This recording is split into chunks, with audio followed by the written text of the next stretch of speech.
And a shocking incident from the valleys, Reasi district, where a student of class 3rd was thrashed mercilessly by his teacher. He was beaten black and blue just for coming late by 15 minutes. The victim was taken to a nearby room where he was hit by a cane. Not just that, he was even threatened not to tell anyone regarding this incident. Pradeep joining us live for further inputs. Pradeep, what action has been taken yet against this erring teacher?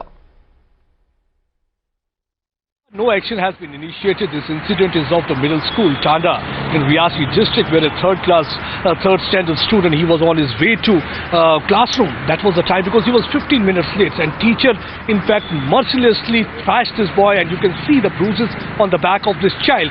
And this is not the first incident. There had been rise in the corporal punishment incidents in the school, and that is one of the reasons that the school dropout rate has increased. The parents are quite agitated and angry. They have brought this matter to the notice of the principal. They said that the things did not end only in the classroom.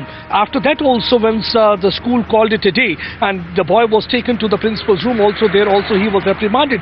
So it's it's not only about the physical scars the boy has received, but it's also about the psychological trauma. And I think the teachers need to have a lesson from the behavioral science, because their job is to in fact encourage the youngsters, especially in these far-flung areas where they have to trudge several kilometers to reach the school.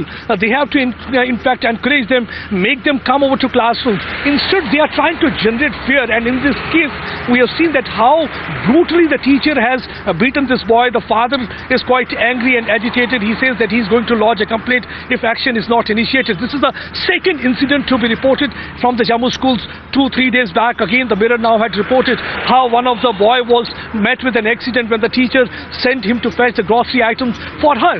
And these cases are increasing, and this is one of the reasons that school dropout rate is also increasing, because the teachers are trying to instill the fear rather than making the students come over to school, and that is what actually is required. And I feel that the education minister needs to look into this, because they have to send a very strong message so that such incidents are not repeated. Today it is Tahir, a third standard student. Tomorrow it can be somebody else, because they have to ensure that these youngsters come over to school, they start studying, and they need to have a very healthy mindset, because you can't just give them a physical as well as a psychological trauma, because this impressionable mind is going to carry this for long, and it will be very difficult for him to behave normally in the classroom. That is what actually the psychologists say.